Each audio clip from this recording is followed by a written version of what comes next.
Saudara-saudariku terkasih, salam sejahtera untuk kita semua. Selamat hari Minggu pekan ke-6 masa Paskah. Perayaan hari ini mengungkapkan kembali untuk kita pesan-pesan terakhir Yesus bagi para murid-Nya. Melalui pesan-pesan itu, Yesus membesarkan hati para murid agar tetap teguh dalam iman. Dan kasih menjadi syarat mutlak bagi keteguhan iman. Saya ingin mengajak Anda berfokus pada kata-kata Yesus ini. Jikalau kamu mengasihi aku, kamu akan menuruti segala perintahku. Sabda Yesus ini mengandung pesan yang sungguh mendasar bagi kita dan bagi seluruh dunia.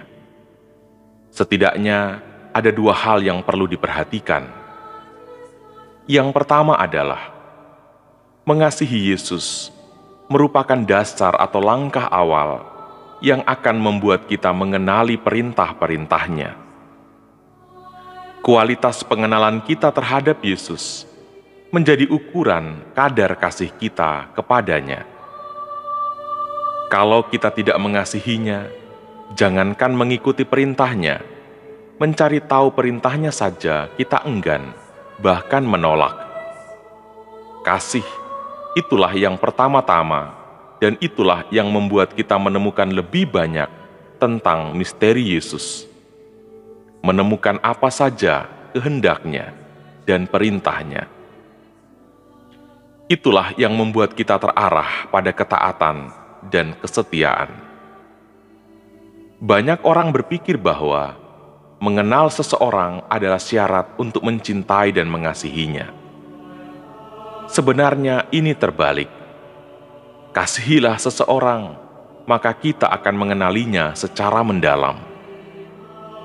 Saudara-saudaraku, banyak orang terhalang untuk mengenal Yesus. Kita sering melihat dan mendengar tidak sedikit pewartaan yang mengarah pada upaya untuk membenci Yesus, untuk menolak Yesus. Propaganda untuk membenci dan menyingkirkan Yesus tidak pernah berhenti digalakkan sejak ia tampil bersama para murid sampai dengan kini ketika ia tetap hidup dalam diri kita sebagai murid-muridnya.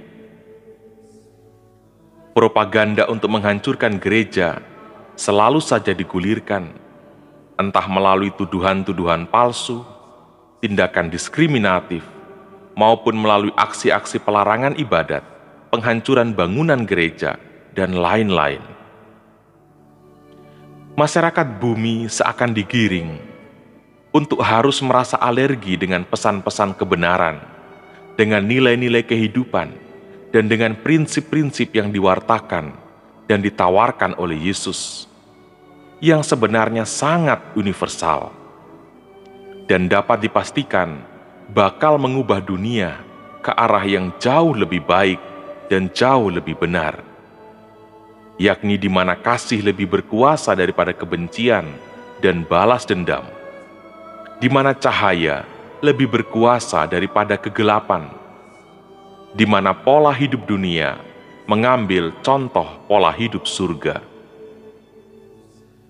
Melihat situasi yang tragis sedemikian inilah, maka menjadi tugas kita bersama sebagai murid-muridnya agar semakin memupuk kasih kepada Yesus.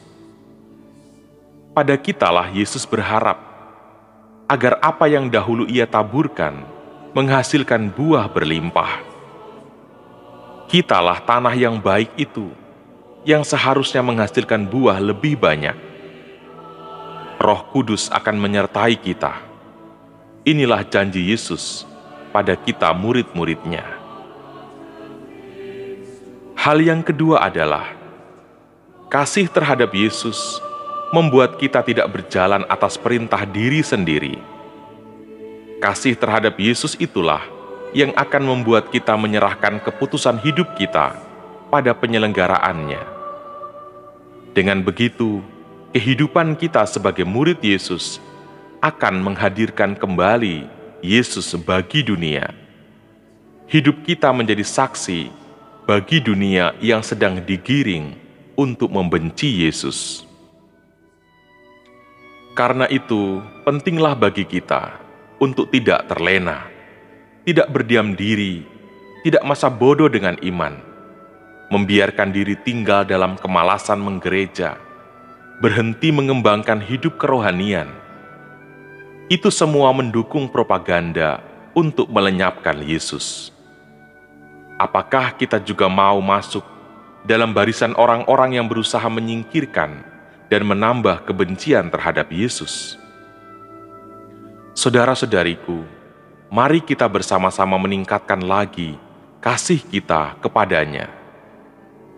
Yesus bersabda, "Jikalau kamu mengasihi aku, kamu akan menuruti segala perintahku." Kalau kita belum cukup mengenali siapa Yesus dan apa saja perintahnya, itu menjadi pertanda jelas bahwa sebenarnya kita masih kurang mengasihinya. Saudara-saudariku, selamat hari Minggu. Tuhan memberkati kita semua.